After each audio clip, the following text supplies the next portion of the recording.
Meu nome é Andrea e eu tenho 31 anos. Sou uma mulher que nasceu e cresceu em uma cidade pequena no norte do Tennessee. O tipo de lugar onde todo mundo conhece todo mundo e você tem que dirigir de 40 minutos a 1 hora para conseguir um emprego que pague um salário mais ou menos decente. Então, há 10 anos, meu pai encontrou um novo trabalho na cidade vizinha. No primeiro dia, ele descobriu que estava trabalhando no mesmo departamento de um amigo que ele conheceu na escola primária e de quem ele gostava muito. O nome dele era Sam, um homem de seus 50 e poucos anos, com cerca de 1,70 metros de altura e pesando cerca de 136 quilogramas. Antes de começar a história, devo mencionar que fui vítima de muito bullying durante minha infância. Sou uma garota um pouco robusta. Por causa disso, meus colegas costumavam zombar de mim com frequência, então nunca me senti particularmente bonita. Quando alguém me elogiava pela minha beleza, eu sempre levava aquilo na brincadeira. Dito isso, quando conheci Sam, eu tinha 21 anos. Lembro que ele costumava ser muito gentil comigo e sempre me elogiava, dizendo que eu era muito bonita, e eu sempre agradecia educadamente. No entanto, com o tempo, os elogios começaram a se intensificar. Ele sempre repetia que adoraria ficar com uma mulher do meu tamanho, que achava as mulheres curvilíneas as mais bonitas e coisas do tipo, mas eu sempre levava esses comentários com humor, mesmo que às vezes me fizessem sentir desconforto. Porém, eu nunca falava nada, nunca reclamava. Na época do Natal, todo ano a empresa do meu pai organizava um grande jantar, e eu comparecia a todos eles junto com meu pai por 4 anos. Então tive a oportunidade de conhecer vários colegas dele, incluindo o gerente geral, que também me ofereceu um emprego na empresa. Não hesitei em aceitar, já que a empresa pagava bons salários e dava muitos benefícios aos seus funcionários. Além disso, teria a oportunidade de trabalhar muito perto do meu pai. Surpreendentemente, esse novo emprego foi no mesmo departamento de Sam. Ele seria meu chefe imediato e também seria o responsável por me treinar nos próximos 3 meses. Eu passei esses meses trabalhando diretamente com Sam, o que fazia parte do meu treinamento, e durante todo esse tempo ele continuou sendo extremamente gentil comigo, me elogiando constantemente. Também nos tornamos bons amigos, ou pelo menos eu pensava que éramos, pois claramente as intenções dele sempre foram outras, mas vou contar isso mais adiante. No final da minha fase de treinamento, comecei a cobrir o turno da noite e então passei a ver Sam por apenas cerca de 30 minutos durante a ronda de supervisão. Na época, eu estava em um relacionamento de 3 anos, mas depois de 7 meses trabalhando na empresa, meu parceiro e eu decidimos terminar nosso relacionamento. Essa separação foi bastante difícil para mim, pois ainda sentia algo pelo meu ex, mas nossos horários de trabalho tornaram impossível nos vermos, então decidimos que seria melhor seguir caminhos separados. Durante esse período, Sam se tornou o meu Paulo das lágrimas. Ele foi muito gentil e muito compreensivo também. Mas, assim que ele estava ganhando minha total confiança, ele começou a demonstrar certas atitudes que eu realmente não gostava. Os elogios dele começaram a se tornar mais intensos e a mudar de tom. Ele não me dizia apenas que eu era bonita. Ele começou a elogiar meu corpo. Me olhava de forma muito intensa. Eu quase podia ver o desejo em seu olhar. Sempre que conversávamos, ele percorria meu corpo com os olhos de uma maneira bem descarada. Quando me virava de costas, ele inclinava a cabeça para o lado e se aproximava, deixando claro que estava olhando para a minha bunda. Confesso que, no começo, gostava dos elogios e das pequenas atenções, assim como o fato de me sentir admirada, mesmo que fosse por esse homem que poderia ser meu pai. Como já mencionei, nunca me senti particularmente bonita ou desejável. De certa forma, me agradava sentir que alguém me via assim.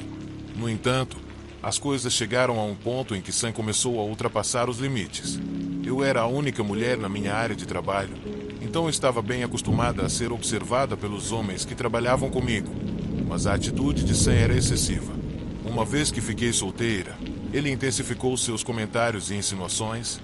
Em determinado momento, ele começou a fazer avanços sexuais para mim e me perguntava sobre minhas preferências na cama, algo que era completamente desrespeitoso.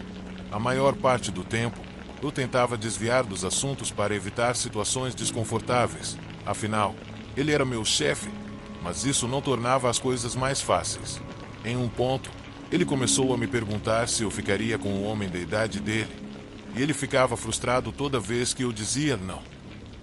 Nesse momento, ele também começou a fazer todo tipo de avanço e proposta, e eu sempre rejeitava todas, mas ele nunca parava. Sam começou a fazer comentários sobre meu corpo para outras pessoas do trabalho e a perguntar coisas sobre mim ou tentar fazer com que elas me fizessem perguntas que ele queria saber. Ele fez isso várias vezes com Ashton, meu melhor amigo no trabalho. Mas felizmente para mim, Ashton nunca caiu na dele, mesmo quando ele chegou a oferecer dinheiro. Sam dizia para Ashton que estava muito apaixonado por mim e que queria fazer qualquer coisa para me conquistar. Mas meu amigo conhecia meus sentimentos e nunca fez nada do que Sam pediu, além de me contar tudo na hora. Isso continuou por cerca de 8 meses e depois Sam pediu para ser transferido para o turno da noite.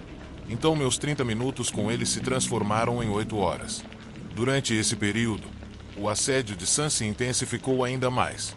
Ele começou a me contar toda a sua história sexual sem que eu perguntasse, o que eu achava nojento. Ele me fazia perguntas e comentários desse tipo enquanto me olhava de forma horrível, como se fosse predatório. Em algumas ocasiões, eu pedi para ele parar de falar sobre o assunto, mas ele nunca parava. Sempre que podia, trazia a conversa de volta para esse território. Um dia, ele me perguntou se eu dormiria com ele se ele ganhasse na loteria. Obviamente, eu disse não, mas isso não o impediu, porque em outra ocasião ele me ofereceu diretamente $1000 para passar a noite com ele. Naquela ocasião, tentei deixar claro para ele que não havia quantia de dinheiro que me fizesse ficar com ele. Mas pouco depois disso ele me pediu para enviar fotos nuas e ofereceu-me dinheiro por isso. Claro, eu também recusei, e isso o deixou furioso. Consegue imaginar? Mas nem isso o fez parar de me incomodar. Pelo contrário, ele começou a pedir para Ashton fazer isso por ele. Ele ofereceu $1000 para que Ashton tirasse fotos e vídeos meus enquanto estivesse na sala comigo.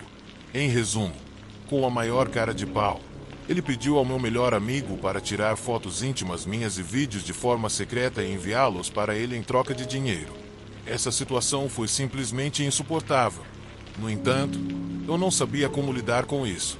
Por um lado, ele estava se tornando uma pessoa creepe e nojenta, mas ele também era meu chefe e eu tinha que vê-lo todo dia. Tudo isso me levou a estar constantemente estressada e sempre olhando por cima do ombro para ver se ele estava me observando quando eu me agachava para pegar algo ou quando eu precisava alcançar alguma coisa. Foi tão sufocante para mim que chegou a um ponto em que optei por comprar minhas roupas de trabalho 2 tamanhos maiores do que o que eu deveria usar, para que as roupas ficassem bem largas e não mostrassem nada do meu corpo. Tudo isso para que ele parasse de me olhar, esperançosamente, perdesse todo o interesse ou atração por mim. Mas ele ainda continuava a me assediar. As coisas chegaram ao ponto máximo em um dia, quando o gerente do nosso departamento, na semana que antecedia o Natal, me disse que, durante esse período, seríamos apenas os 2 trabalhando no turno da noite, ou seja, Sam e eu. Eu entrei em pânico e implorei para o gerente não me deixar trabalhar sozinha com Sam. Naquele momento, eu explodi e expliquei que estava entrando em pânico por ficar sozinha com ele à noite. Inclusive, disse que nenhuma mulher deveria fazer isso. Percebendo meu estado nervoso, o gerente me pediu para contar o que estava acontecendo com Sam. Confesso que, a princípio, não queria contar, mas eu estava tão cansada e sobrecarregada com a situação que simplesmente desabei. Naquele dia, eu desmoronei completamente e contei tudo ao gerente, tudo o que eu havia sofrido desde que comecei a trabalhar lá até aquele momento. Ele me ouviu com atenção. Como resultado, cancelou as horas extras e garantiu que eu nunca mais ficasse sozinha com Sam sem que houvesse outra pessoa por perto. No entanto, isso não ajudou muito e o assédio continuou por mais 5 meses. Mas felizmente eu estava de licença médica para fazer uma cirurgia durante 2 desses meses. Contudo, um dia eu simplesmente não aguentei mais a situação. Fui até o departamento de recursos humanos e expus para o chefe do setor tudo o que eu estava vivenciando com o meu supervisor. No final, após uma investigação dentro da empresa, eles chegaram à conclusão de que eu estava dizendo a verdade. Poucas semanas depois, Sam foi demitido por assédio. Mas não só isso, eu também fiz uma denúncia à polícia. Como resultado, foi emitida uma ordem de restrição contra ele. Eu fiquei com medo por um tempo, claro, mas ao mesmo tempo aliviada. Finalmente, Eu não precisava mais viver com a sensação de que ele estava constantemente me observando, me assediando, me fazendo sentir desconfortável e insegura no meu próprio trabalho. Embora o processo tenha sido longo e desgastante, eu finalmente fui ouvida e pude seguir em frente com a minha vida. Sam não teve mais acesso ao meu espaço, nem à minha privacidade. Hoje, olhando para trás, percebo o quanto essa experiência me fortaleceu. Eu aprendi a lutar pelos meus direitos e a não permitir que ninguém me fizesse sentir menos do que eu sou. O apoio que recebi do meu amigo Ashton também foi fundamental. Ele sempre esteve ao meu lado, me ajudando a enfrentar essa situação sem medo de falar a verdade. A partir daquele momento, eu soube que, mesmo quando as coisas parecem impossíveis, é possível mudar a direção e buscar a justiça. Agora, embora ainda me lembre do sofrimento que passei, tento focar nas lições que aprendi. A experiência de ser assediada foi traumática, mas também me ensinou a ser mais forte e a nunca permitir que ninguém ultrapasse os limites do respeito.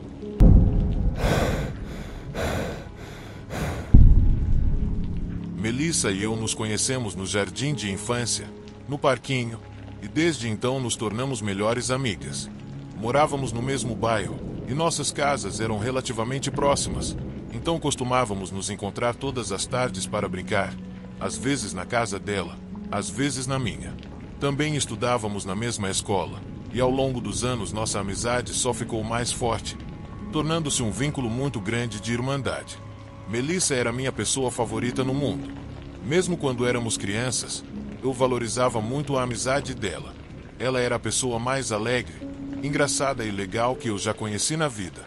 Embora meu interesse por ela nunca tenha sido romântico, e o dela por mim também não, ela era a pessoa mais próxima de uma metade da laranja que eu já tive na vida, e tenho quase certeza de que esse sentimento era recíproco. No entanto, tudo isso mudou drasticamente quando tínhamos 16 anos. Quando ela tinha 16 anos, a mãe de Melissa tirou a própria vida. E isso não foi apenas um golpe devastador para Melissa, mas algo que mudou sua vida completamente e para sempre. E não para melhor. Por quê? A partir daquele momento, uma escuridão profunda tomou conta da minha amiga. Ela nunca mais foi a mesma. Isso aconteceu em uma manhã de domingo, quando eles iam à igreja como família. O pai de Melissa trabalhava no turno da noite em um supermercado, então ele não chegava em casa até às 7 horas da manhã, enquanto a irmã dela dormia. Melissa acordou cedo e foi até o quarto da mãe para acordá-la, pois queria organizar tudo em casa antes de saírem para o culto de domingo. No entanto, quando ela entrou no quarto, não encontrou a mãe na cama. Ela assumiu que ela estava no banheiro, então se aproximou e bateu na porta várias vezes, mas ninguém respondeu. Por isso, decidiu entrar, e quando o fez, encontrou o corpo sem vida da mãe na banheira. Ela havia tirado a própria vida, cortando os pulsos. A cena devia ter sido sangrenta e horrível. O fato é que esse incidente marcou Melissa profundamente, e a partir daí ela se tornou uma pessoa completamente irreconhecível. Sua expressão perdeu qualquer brilho, qualquer sinal de vida. Ela se tornou uma pessoa sombria e distante. Tentei muitas vezes conversar com ela depois desse incidente, para acalmá-la, para confortá-la, mas ela parecia completamente vazia. Ela nem chorou no funeral da mãe. Ela estava apenas séria, com os olhos vazios o tempo todo, como se não estivesse ali. O que havia acontecido com ela era algo terrível, então achei que seu estado era mais do que justificável naquele momento. O problema é que esse comportamento persistiu. Dias, semanas, meses se passaram, e Melissa ainda estava no mesmo buraco profundo no qual havia caído no dia em que encontrou sua mãe naquela banheira. Melissa se desconectou completamente, se afastou de sua irmã, de seu pai, dos amigos e de mim. Não importava o quanto eu tentasse me reconectar com ela, parecia que ela simplesmente não estava ali, como uma espécie de cadáver vivo. A família dela estava muito preocupada, e o pai dela me implorou para tentar fazer algo por ela, para trazer sua filha de volta, mas isso era muito mais fácil de dizer do que de fazer. Honestamente, eu achava que só precisava ser paciente com ela e que, mais cedo ou mais tarde, minha melhor amiga voltaria para mim. Mas, com o tempo, as atitudes de Melissa começaram a se tornar cada vez mais preocupantes. Estava claro que a morte da mãe dela a afetou muito mais do que os outros membros da família. o que não era surpreendente, considerando que ela foi quem encontrou o corpo. No entanto, o comportamento dela parecia muito mais grave do que um simples caso de depressão pelo luto. Melissa começou a desaparecer de casa por horas e só reaparecia como se nunca tivesse saído. Em várias ocasiões, ela sumiu por dias. Isso por si só já era perturbador, mas piorou ainda mais quando ela começou a desenvolver uma espécie de fascínio pelo ocultismo. Cerca de 6 meses após a morte da mãe, Melissa entrou para um grupo religioso que se chamava New Age e se dedicava a fazer rituais espiritualistas. Isso, em particular, me deixou muito surpresa, porque Melissa sempre foi muito cética em relação a essas coisas, além de ter um pouco de medo delas. No entanto, por mais perturbador que fosse, ninguém tinha ideia de quão sinistro e assustador esse novo hobby da minha amiga poderia ser. Melissa e a irmã dela compartilhavam o mesmo quarto, mas isso deixou de ser o caso quando ela começou a preencher as paredes com símbolos estranhos, velas escuras acesas nos cantos. Segundo a irmã dela, ela costumava ser ouvida no meio da noite sussurrando palavras em uma língua desconhecida, cantando músicas que pareciam vir do além e até rindo de uma maneira muito estranha. Outra coisa estranha que começou a acontecer durante essa fase não estava diretamente relacionada a Melissa, mas a mim. Comecei a ter pesadelos todas as noites, mais precisamente um pesadelo recorrente.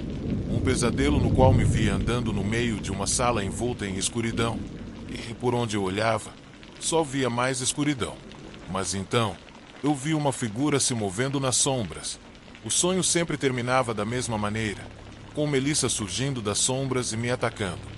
Sempre que eu tinha esse pesadelo, acordava completamente assustada e com a imagem do rosto dela na minha cabeça, com os olhos completamente vazios e um sorriso macabro. Naquela época, meu aniversário estava chegando e, para minha total surpresa, um dia Melissa se aproximou de mim para propor fazermos algo juntas para comemorar meu aniversário. Não posso nem te contar o quanto eu fiquei feliz naquele momento. Achei que toda a minha paciência tinha finalmente valido a pena e que, finalmente, minha amiga estava de volta. Achei que os sonhos estranhos que eu estava tendo com ela eram resultado da saudade que eu sentia. Naquele dia, eu mandei uma mensagem para a irmã dela, porque achei que o fato de ela ter se aproximado de mim e proposto passar o tempo juntas como antes era um sinal de que ela estava se recuperando. Ela ficou muito feliz com a notícia, porque, assim como eu, sentiu que isso era um passo na direção certa. Melissa me disse que tinha uma noite fantástica planejada. Ela sugeriu que fossemos a um novo restaurante mexicano de comida, do qual tinha ouvido ótimas referências. Ela também perguntou se eu queria convidar mais alguém, mas eu disse que estava muito feliz de passar o tempo só com ela. Além disso, não queria sobrecarregá-la expondo-a a outras pessoas, já que ela estava apenas saindo de seu isolamento sombrio. O dia finalmente chegou, e eu realmente não posso te contar o quanto eu estava animada. No entanto, assim que saí de casa, percebi que a noite parecia mais pesada do que o normal. Havia uma espécie de inquietação no ar, e a lua tinha uma cor avermelhada, o que lhe dava um toque belo e sombrio ao mesmo tempo. Fui até o endereço que Melissa me passou para encontrá-la. Não entendi muito bem por que ela não me disse para procurá-la na casa dela, mas pensei que ela tinha uma surpresa preparada para mim. E que surpresa ela tinha preparado? Quando cheguei ao endereço, percebi que se tratava de um antigo galpão abandonado. O lugar estava deserto e mal havia uma pequena lâmpada na rua, que emitia uma luz fraca. Assim que cheguei, me senti muito desconfortável, pois não havia nada além de galpões antigos e abandonados naquela área. Basicamente, não havia uma alma viva na rua, e estava muito isolada. Fiquei em frente à lâmpada da rua, procurando por Melissa, e quanto mais tempo eu passava naquele lugar, mais sentia a escuridão me envolver. Só ouvia as portas enferrujadas do galpão sendo movidas pelo vento. Foi então que comecei a ouvir passos na estrada de cascalho. Melissa, eu chamei, mas não obtive resposta, apenas o som da velha porta balançando. Chamei novamente o nome de Melissa e de novo não houve resposta. Peguei meu celular e mandei uma mensagem perguntando onde ela estava, conferindo o endereço novamente para ter certeza de que estava certo. E, de fato, estava. Foi quando vi, pelo canto do olho, uma figura se movendo nas sombras dentro do galpão. Imediatamente meu coração acelerou e senti um arrepio subir pela minha espinha. Eu percebi imediatamente que algo estava errado, mas realmente queria confiar em Melissa. Olhei de volta para o galpão e tentei enxergar melhor a figura nas sombras. Nesse momento, não pude deixar de pensar na semelhança dessa cena com o pesadelo recorrente que vinha tendo nas últimas noites. Chamei o nome de Melissa novamente, minha voz agora tremendo, mas não obtive resposta. Eu hesitei entre correr para o carro e tentar descobrir o que estava acontecendo, mas reuni toda a minha coragem para dar um passo para a escuridão, e a figura permaneceu imóvel no fundo. Melissa, isso não tem graça, eu disse, e então, de repente, a figura se moveu em minha direção. O som de passos apressados ecoou pelo galpão vazio, e meu coração quase saltou da garganta. O medo tomou conta de mim de forma avassaladora, mas eu ainda tentei racionalizar. Talvez fosse apenas uma brincadeira estranha de Melissa. Talvez ela estivesse tentando me assustar de alguma forma. Mas à medida que a figura se aproximava, percebi que algo estava errado. A pessoa, ou o que quer que fosse, não estava fazendo o som de passos normais. Eles eram arrastados, como se a pessoa estivesse mal andando ou estivesse, de alguma forma, impedida de se mover corretamente. Eu dei um passo para trás, mas minhas pernas pareciam pesadas, como se o medo estivesse me paralisando. A figura chegou mais perto e, mesmo na pouca luz, pude ver algo que me fez tremer: os olhos. Não eram os olhos de Melissa. Eles estavam vazios, como se não houvesse nada ali, apenas escuridão. O sorriso que se formou no rosto da figura era grotesco, distorcido de uma maneira que eu nunca havia visto antes. Eu girei rapidamente e comecei a correr de volta para o carro. Mas o som dos passos se aproximando de mim aumentava, ficando mais e mais forte a cada segundo. Meu corpo estava em pânico, mas minha mente não conseguia processar o que estava acontecendo. Quando finalmente cheguei ao carro, olhei para trás, esperando ver a figura me seguindo, mas não havia nada. O silêncio foi absoluto, exceto pela respiração pesada e apressada que eu mal conseguia controlar. Tremendo, entrei no carro e fechei as portas com força, ligando o motor rapidamente. Olhei mais uma vez para o galpão vazio, e o que vi me fez gelar. Uma sombra se movia pela janela quebrada do galpão, mas desta vez não parecia ter forma. Era apenas uma massa escura, como se o próprio ar estivesse se tornando denso e contorcido. Fechei os olhos por um momento, tentando reunir toda a minha coragem. Então acelerei o carro, saindo do lugar com velocidade. Eu não sabia o que estava acontecendo, mas uma coisa estava clara: Melissa não era mais a mesma. E aquele lugar, aquele galpão, tinha algo de muito, muito errado. Algo que eu nunca entenderia completamente, mas que eu sabia que não devia mais procurar. Quando voltei para casa, liguei para a irmã de Melissa, tentando explicar o que havia acontecido, mas não consegui terminar a ligação. Algo me dizia que se eu continuasse, algo pior poderia acontecer. Eu queria acreditar que tudo não passava de uma série de coincidências, mas não conseguia afastar a sensação de que algo muito mais sombrio estava acontecendo. E Melissa, minha melhor amiga, eu não sabia mais quem ela era.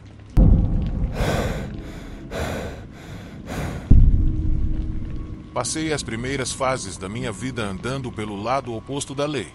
Nunca terminei o ensino médio, abandonei a escola ainda na adolescência, e essa é uma decisão que vou lamentar pelo resto da minha vida. A primeira vez que fui preso, tinha 20 anos, e definitivamente não seria a última, já que passei a maior parte dos meus 20 anos entrando e saindo da prisão, algo do qual não me orgulho. Quando completei 30 anos, decidi fazer uma mudança radical na minha vida. Percebi que não tinha amigos, nem rumo. Tentei frequentar diferentes igrejas e instituições de caridade na minha cidade para ver se encontrava meu propósito de vida. E durante minha busca por significado, encontrei o Bill. Ele era exatamente o que eu precisava na vida, especialmente naquele momento tão complicado. Conheci o Bill em um evento da igreja que eu estava frequentando na época. Ele se identificava como agnóstico, o que achei um pouco estranho, já que o evento era cristão. Como ele mesmo disse, ele ia a todos os eventos pela questão comunitária, já que ele achava que as pessoas eram extremamente amigáveis, e não havia outro lugar no mundo onde se pudesse encontrar esse tipo de camaradagem. Ele estava absolutamente certo quanto a isso. As pessoas eram muito amigáveis na igreja. Pessoalmente, não sou bom com religião, então não tenho certeza de que tipo de igreja era essa. Mas o que sei é que as pessoas eram incríveis, especialmente em relação ao Bill. Todos adoravam o Bill, até os líderes da igreja. Ninguém se importava com a postura religiosa dele. Todos o amavam do mesmo jeito. E como não amá-lo? Ele era um cara incrível. Com aquelas pessoas, ele estava sempre ajudando no que podia, doando roupas, alimentos. Mais importante, seu tempo. Eu não sabia como o Bill fazia dinheiro, mas ele tinha o suficiente e usava para o bem. Ele constantemente ajudava os pobres e incentivava todo mundo a participar dos eventos da igreja. Servia comida para os menos favorecidos na frente da igreja, além de lhes dar roupas, cobertores e produtos de higiene pessoal. O Bill costumava dirigir até as áreas mais pobres da cidade e ajudava no que podia. Ele era, de acordo com todos, um ser humano incrível e carinhoso. E eu, em minha busca por significado na vida, acabei me aproximando dele, sem julgá-lo, e ele rapidamente me colocou sob sua ala. Eu me tornei seu assistente e ajudei com tudo o que ele fazia pela comunidade. Estar com ele quase limpava meu nome. Ninguém se importava com quem eu havia sido no passado. Graças a Deus, eles só se importavam com quem eu era no presente, e por isso fui muito grato. Essa vida de cooperação e amizade continuou por anos, e ao longo desse tempo, o Bill se tornou mais do que um chefe para mim. Ele se tornou um verdadeiro amigo. Quando eu não tinha onde morar, o Bill me deixou me mudar para um pequeno chalé que ele tinha ao lado da casa dele. Acordávamos cedo, começávamos o dia e fazíamos nossas rondas pela cidade, tanto quanto podíamos, e o Bill financiava tudo. Esse cara parecia ter uma fonte infinita de dinheiro, mas eu nunca o vi trabalhar, e nunca questionei isso. Uma tarde, quando estávamos em um de nossos eventos de caridade habituais, percebi pela primeira vez que o Bill não estava bem. Esse homem estava sempre cheio de energia, animado, feliz com a vida e com uma vibração extremamente positiva. Mas daquela vez ele parecia muito calmo, distraído, quase como se estivesse em outro planeta. Isso chamou minha atenção um pouco, mas eu não perguntei nada. Naquela noite, quando estávamos voltando para a casa dele, perguntei se ele estava bem, e tudo o que ele fez foi respirar fundo e dizer que sim, que estava tudo bem. Mas, claramente, não estava. Algo estava errado. Mais tarde, naquela noite, olhei pela janela do chalé onde estava hospedado, que ficava bem atrás da casa do Bill.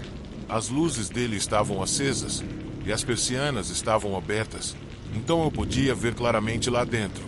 O chalé ficava a cerca de 15 metros da casa principal, então, mesmo podendo ver claramente dentro da casa, estava longe o suficiente para não saber se ele estava bem ou se eu só estava com um pressentimento ruim.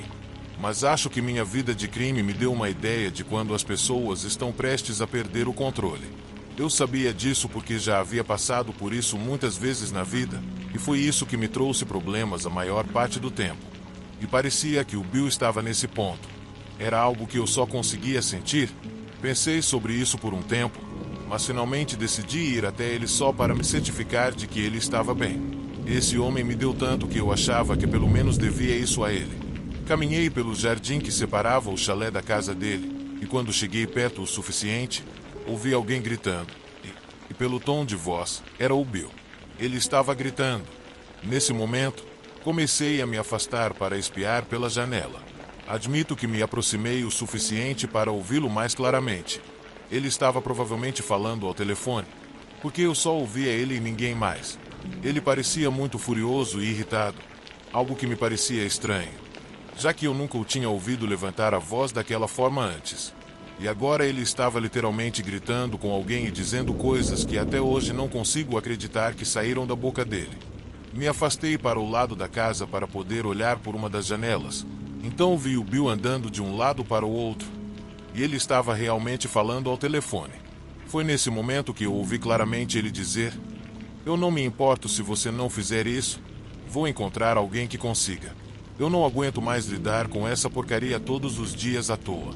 Faça isso imediatamente para que eu finalmente consiga sair desse inferno." Eu mal podia acreditar no que estava ouvindo, mas era exatamente isso que ele disse. Obviamente, Eu não tinha ideia do que ele queria dizer com isso, mas no momento em que ele desligou o telefone, ele jogou o aparelho contra a parede com muita força, enquanto continuava a gritar. Nesse momento, ele de repente se virou e me viu olhando pela janela.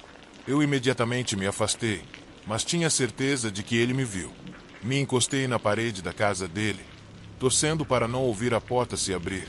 Mas a esperança durou apenas um momento, porque a porta da frente se abriu com força e eu imediatamente ouvi o Bill gritar meu nome.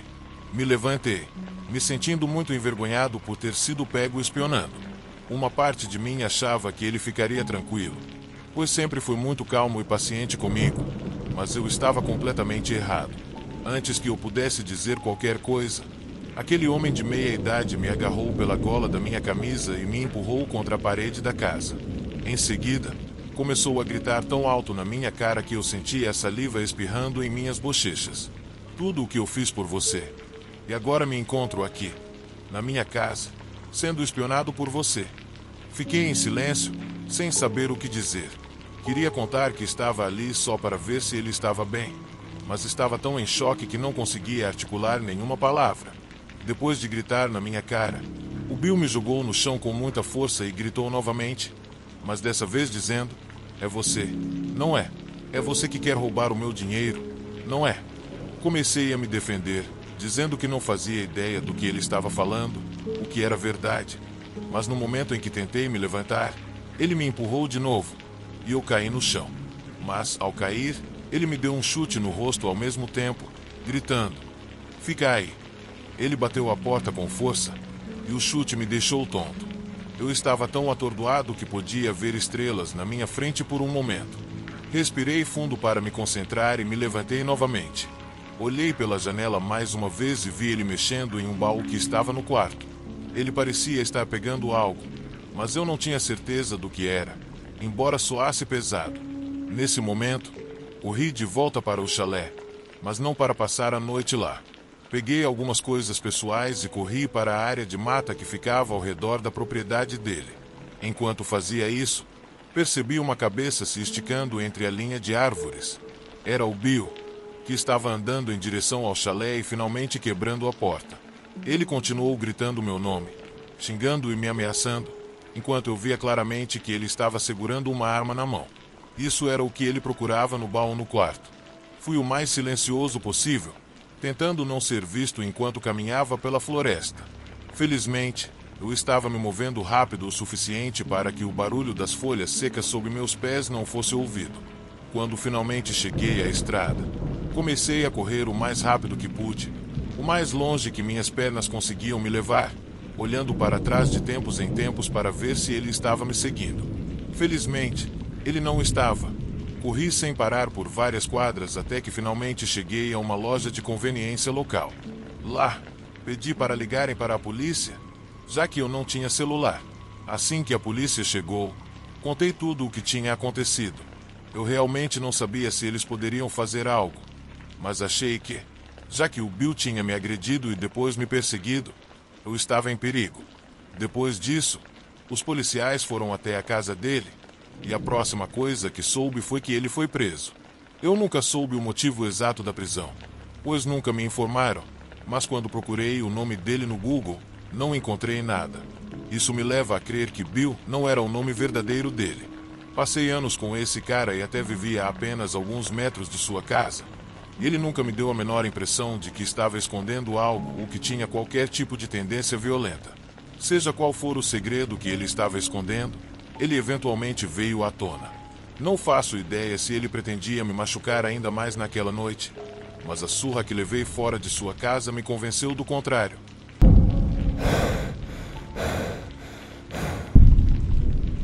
Isso aconteceu há cerca de 10 anos, quando eu tinha 12 anos de idade.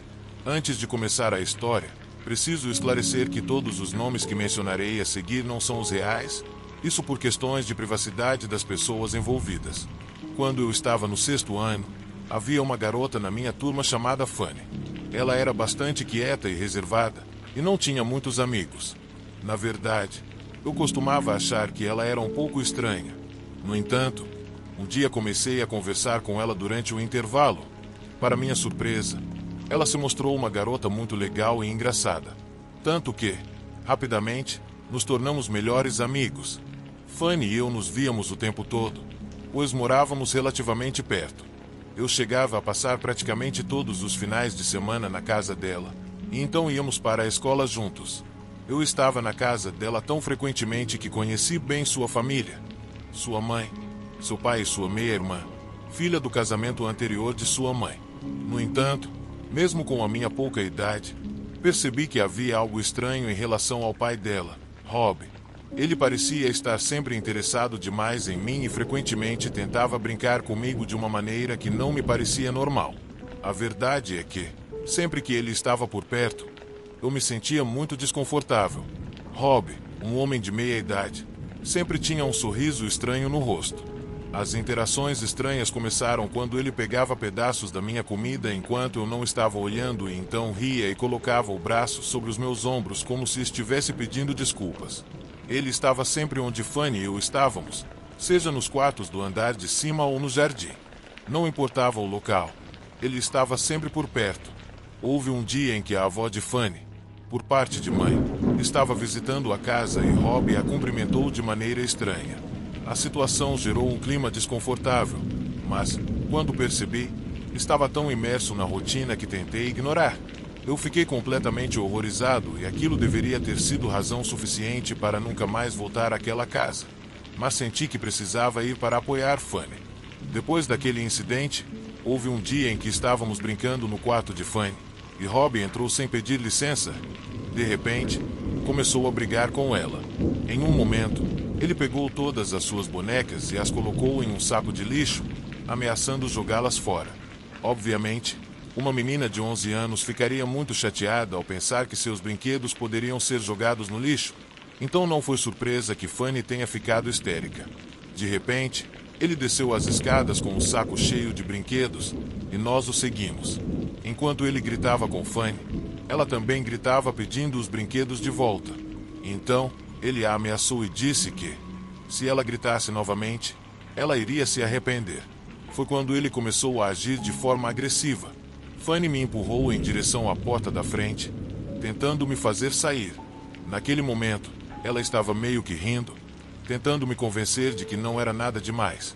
Mas eu percebia que, na verdade, ela estava com muito medo e vergonha, e realmente não queria que eu ficasse ali para testemunhar o que estava por vir.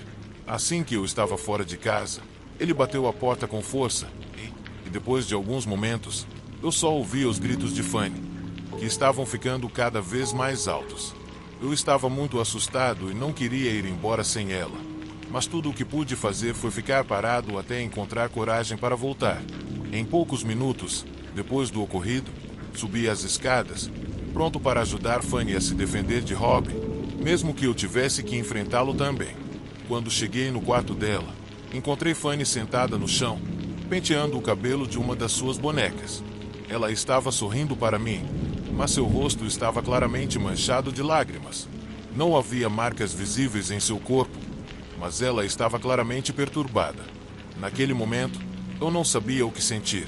Eu queria protegê-la e achava que a melhor forma de fazer isso era continuar indo à casa dela. Por isso, não contei nada à minha mãe, pois achava que, se ela soubesse, provavelmente me proibiria de voltar lá. Foi uma atitude muito ingênua da minha parte, porque minha mãe provavelmente poderia ter chamado a polícia ou feito algo que realmente ajudasse Fanny. Mas, em vez disso, coloquei a mim mesmo em risco também. Alguns dias depois, aconteceu um incidente que eu vou lembrar para sempre como uma das experiências mais horríveis e traumáticas da minha vida. Naquela noite, eu estava dormindo na casa de Fanny, como de costume. Acordei no meio da noite com sede. O quarto de Fanny ficava logo no final do corredor, então era bem perto das escadas. Decidi descer até a cozinha para pegar um pouco de água. Mas, quando cheguei no topo da escada, dei uma olhada na sala de estar e vi uma cena que me deixou completamente chocado. Lá estava Rob, deitado no sofá, com comportamentos inadequados, que me causaram uma sensação de desconforto muito grande. Aquilo foi tão horrível e chocante para mim que fiquei completamente paralisado no topo das escadas, sem conseguir mover um músculo. O mais grotesco de tudo é que, Quando ele percebeu que eu estava olhando e viu meu estado de pânico, ele apenas me olhou com uma expressão estranha e continuou com o que estava fazendo. Essa cena traumática durou apenas alguns momentos, mas, assim que recuperei o fôlego, corri para o andar de cima, totalmente aterrorizado. Entrei no quarto de Fanny e tranquei a porta. Ela ainda estava dormindo, e eu não queria acordá-la. Mas, desde então, eu não consegui dormir mais. Enquanto esperava as primeiras luzes do dia para poder ir para casa, aquela imagem repulsiva se repetia na minha mente, me causando nojo e pânico ao mesmo tempo. Essa foi a última vez que passei a noite naquela casa. Se meus pais tivessem descoberto isso, provavelmente teriam ido atrás dele, mas eu nunca tive coragem de contar a ninguém. Essa experiência foi tão traumática para mim que se tornou um pesadelo recorrente que até hoje me assombra. Eu sei que pode parecer um pouco bobo, já que agora sou um homem adulto, mas é impressionante o impacto psicológico que experiências traumáticas da infância podem deixar. Foi algo de que precisei de terapia anos depois, quando percebi que aquela experiência estava me afetando profundamente na vida pessoal. Não vou entrar em detalhes, mas posso resumir dizendo que me afetou muito mais do que eu gostaria de admitir. Alguns anos atrás, conversei com Fanny sobre tudo isso. Ela agora mora em outra cidade e está na faculdade. Nos encontramos por acaso em um evento acadêmico e depois nos reunimos em um café, onde conversamos por várias horas. Naquele dia, ela finalmente se abriu comigo e me contou que, assim como eu, ela também precisou de ajuda psicológica. Ela me contou que, alguns anos depois, Rob foi denunciado pelas suas ações, e a família conseguiu se libertar de suas influências.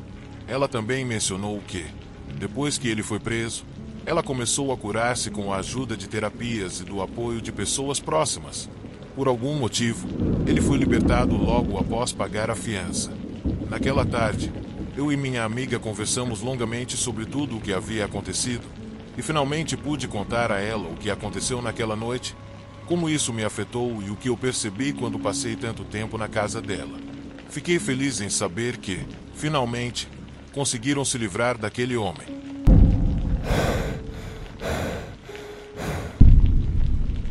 Isso aconteceu quando eu tinha 5 anos e meu melhor amigo tinha 6.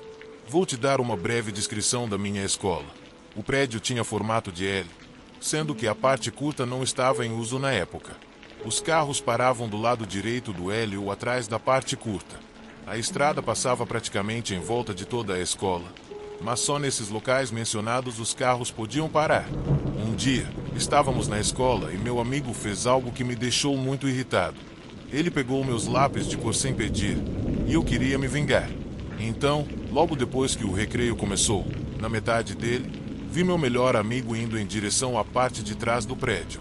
Eu o segui, achando que ele ia fazer alguma coisa engraçada.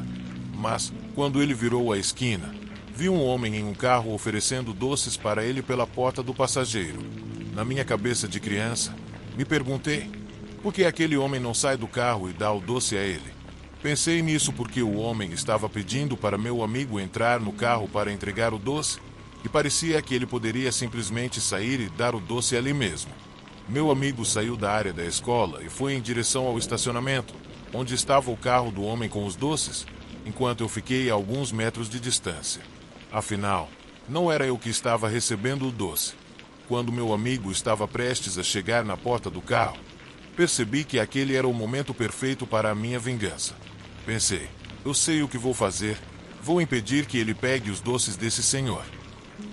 Então, fiquei a uns 2 metros da porta do carro e gritei da esquina que a professora estava chamando ele e que, se ele não fosse agora, eu ia contar que ele estava fora da área permitida da escola. Ele se virou, um pouco irritado, mas eu fiz uma cara de desdém e comecei a gritar professora, professora, como se fosse uma brincadeira. Nesse momento, por alguma razão, percebi que o homem no carro fechou a porta do passageiro, ligou o motor rapidamente e começou a dar ré. Meu amigo me olhou muito irritado, pensando que era minha culpa o homem com os doces ter ido embora. E, na minha inocência de 5 anos, comecei a rir e a fazer caretas, achando que tinha trollado ele. Nesse momento, meu amigo me olhou com raiva e começou a correr atrás de mim, ameaçando me bater por ter espantado o homem dos doces. dizendo que ele estava com inveja porque o homem pensava que ele era tão legal que queria dar doces para ele. Meu amigo correu atrás de mim por todo o pátio, e foi aí que a professora interveio. Ela nos deu uma bronca por estarmos brigando. Então meu amigo começou a contar, muito irritado, o que eu tinha feito e como eu tinha afastado o homem dos doces. Nesse instante, os olhos da professora se arregalaram, e ela ficou muito alarmada. Ela chamou todas as crianças para a sala de aula e chamou os outros professores. Eu lembro de ter pensado que a reação dela era por causa da brincadeira que eu tinha feito com o meu amigo, achando que talvez eu tivesse ido longe demais. Mas, quando entramos na sala de aula, a professora nos deu uma pequena palestra sobre por que não devemos aceitar nada de estranhos. No dia seguinte, foi convocada uma reunião de pais, e desde então a escola contratou um segurança para ficar na área do estacionamento, para garantir que as crianças não se aproximassem de lá e que nenhum estranho estacionasse naquele local. Agora, olhando para trás, já adulto e pai de 2 filhos, fico arrepiado só de pensar o quão perto meu amigo ficou de ser sequestrado. E quem sabe o que teria acontecido com ele. Me arrepio só de saber que, se não fosse pela minha pequena vingança, talvez a história teria sido bem diferente.